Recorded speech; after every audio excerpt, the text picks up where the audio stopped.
quand on vient demander, on le fait. Mais on devrait pouvoir mesurer également la participation de ces différents partis concrets à l'animation de la vie politique du pays, notamment la participation aux élections. Et la prise de position claire quand il y a des enjeux républicains clairs. Mais combien de partis politiques participent aux élections au Cameroun? Qu'il s'agisse des élections locales ou des élections ou de l'élection présidentielle dans T'amuser. Faites comprendre que oui, nous créons, parce que vous dites que vous êtes capable de supporter et faire fonctionner un parti pour animer la démocratie. Mais si vous alignez un certain nombre d'absences à une compétition électorale, à quoi sert un parti politique qui ne sert pas pour l'élection? La Constitution dit que les partis politiques concourent au suffrage. Et concourir au suffrage, c'est participer aux élections. Mais on crée les partis simplement parce que au moment où on a des débats importants, on va commencer à dire non, même l'opposition, regardez ceux qui contestent, qui sont minoritaires par rapport au nombre de partis d'accord avec le gouvernement. Ça n'avance pas le pays. Pour comprendre l'inflation des partis politiques au Cameroun, on peut convoquer l'image du marché. Nous sommes véritablement dans un marché où il y a une offre, également une demande. Dans le cas d'espèce, vous avez des marchands, techniquement qu'on peut également appeler des entrepreneurs politiques. Et de l'autre côté, vous avez la clientèle, c'est-à-dire la population. Les partis politiques, si vous voulez, ou alors ces marchands-là, en réalité, proposent quelque chose. Ils sont au marché, ils vendent quelque chose.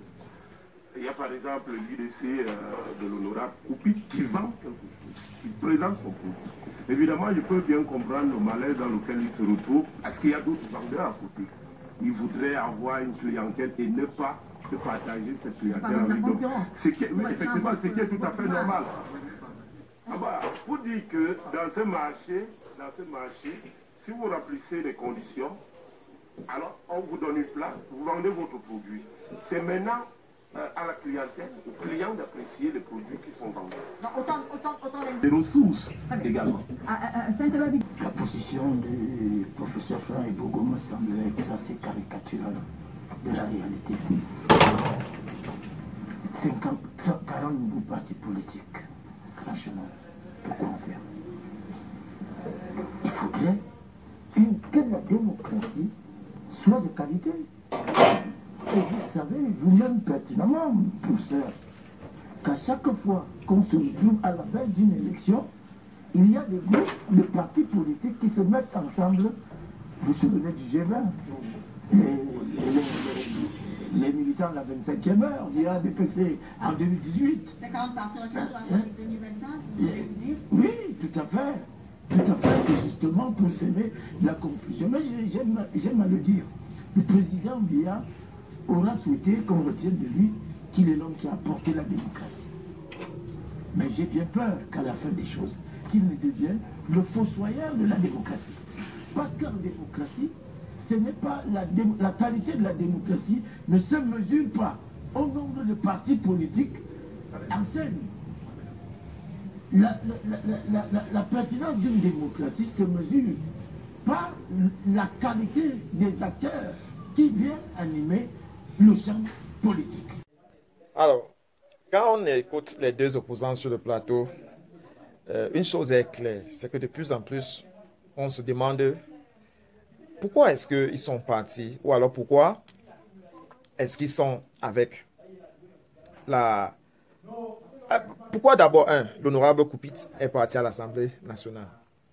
C'était pour se faire une santé financière, c'était pour contribuer à améliorer les lois, et pour Saint-Bilois Bidoum, il pose un problème un peu intéressant, mais par la suite, il va tout gâter en parlant que son pas de parti n'a pas été légiféré. Du moins, le problème avec une certaine catégorie des hommes politiques camerounais, c'est qu'on refuse d'acter le fait qu'on ne peut pas faire, le fait qu'on n'est pas dans une démocratie et qu'on ne peut pas boycotter la démocratie que le RDPC nous propose. C'est ça qui fait problème. Et ça devient encore plus gênant lorsque pratiquement chaque dimanche, on cumule les plateaux de télévision à se plaindre des mêmes choses Et pourtant, le RDPC n'a qu'à dire que le seul fait que tu as les bons de signature, le seul fait que tu reçois de l'argent en participant à mon jeu, fait de toi un complice. C'est le message que le RDPC va les adresser. Aussi simple que ça. Donc, dans ce cas-là, ça devient difficile de trouver le bon sens. Et pourtant, des choses qu'ils disent sont très pertinentes. L'honorable Koupit, quand il dit que ces 40 autres partis qui ont été ajoutés dans le profil des partis politiques au Cameroun, eh bien, ça va servir pour la majorité présidentielle le moment venu. Il a raison. Mais Fadima Tou, qui représentait le RDPC, va directement le rattraper en disant, toi-même, ton parti, elle est pratiquement circonscrit dans un département. Et si vous existez, pourquoi vous ne voulez pas que les autres existent? Les mêmes arguments. Et tant que la seule raison d'exister serait seulement aller concourir pour les suffrages universels, comme le professeur qui essaye de nous donner la littérature sur le plateau, essaie de donner l'impression, voilà pourquoi l'éducation est un peu faussée, la réalité au Cameroun. Parce que lorsque le professeur vous dit que le comptoir politique est comme un marché où chacun a une offre et a les clients, il a détaillé ça brillamment. Sauf que ça, c'est caricatural, comme Saint-Édouard Bidou a dit. Tu ne peux pas prendre la vie des citoyens et l'égaler à celui des clients. Parce que le citoyen a la souveraineté sur l'État. Vous comprenez un peu?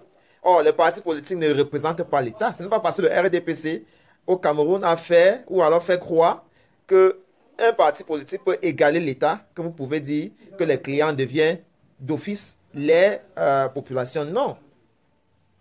C'est la responsabilité de l'État d'éduquer la population à devenir des citoyens capables de participer aux jeux politiques pour l'émergence, en prenant des bonnes décisions, en s'occupant de sa jeunesse, en mettant une justice sociale qui permet à entretenir l'espoir.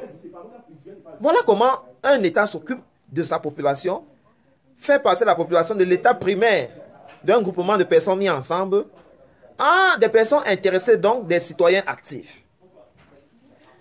Mais le professeur sur le plateau vous fait croire que non, c'est un jeu libre à tout le monde. Et qu'est-ce qu'il dit du RDPC qui se sert des fonds de l'État? On ne peut pas avoir aujourd'hui un enseignant, que ce soit du lycée, de l'école primaire, de l'université, qui peut avoir une pensée autre que celui de l'ordre de 82. Oui, on peut trouver quelques exceptions, mais quel est leur sort? Vous croyez que c'est par erreur que beaucoup de fonctionnaires ne s'essayent pas dans la politique, surtout dans l'opposition? C'est parce qu'ils savent qu'ils seront mis à l'écart. Ils seront snobés.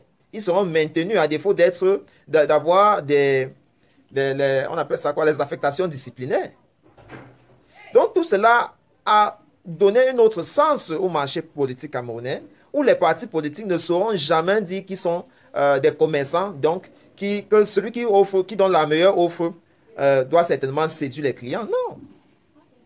Ce qui fait la particularité, ce qui a fait la particularité de SDF dans les années 90, c'est parce qu'elle avait ce front-là, ce front d'adversité, qui était capable d'aller à la rencontre de l'oppresseur sans peur.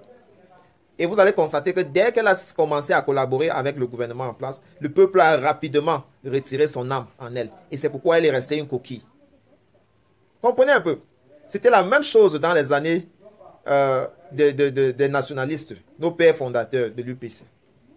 Le peuple leur abritait, faisait foi en eux, parce qu'ils n'avaient pas peur d'aller au front rencontrer. C'est-à-dire, ils n'avaient pas peur de se prononcer sur les sujets de la société et ne lésaient pas également sur les moyens lorsqu'il fallait aller vers leur bourreau. Et c'est la même chose aujourd'hui que vous vivez avec le mouvement pour la renaissance du Cameroun. Mais le RDPC doit venir vous dicter les leçons. Vous allez voir, chaque fois que vous êtes sur un plateau ou bien dans un débat et quelqu'un commence à vous dire il faut une coalition de l'opposition, voilà le discours du RDPC. Il va vous dire il ne faut pas boycotter l'élection, voilà le discours du RDPC. Le parti politique sert seulement à conquérir les suffrages, voilà le discours du RDPC. Ils restent sur la théorie et savent bien que sur le terrain, ils ont démonté, ils ont déstructuré les organes qui devraient faire le franc-jeu. Ils vous attendent sur le terrain pour vous donner les statistiques qu'ils ont déjà préfabriquées dans les cabinets statistiques. qui ignorent qu'on a fait venir Transparency International au Cameroun à l'issue de l'élection de 2018, qui sont passés à la chaîne nationale qu'on paie avec nos frais pour dire qu'il n'y a eu rien d'incongruité sur l'élection qui a vu M. Biya consacré pour son 7e mandat. Qui ignore cela? Nous avons tous vécu cela, n'est-ce pas? Voilà.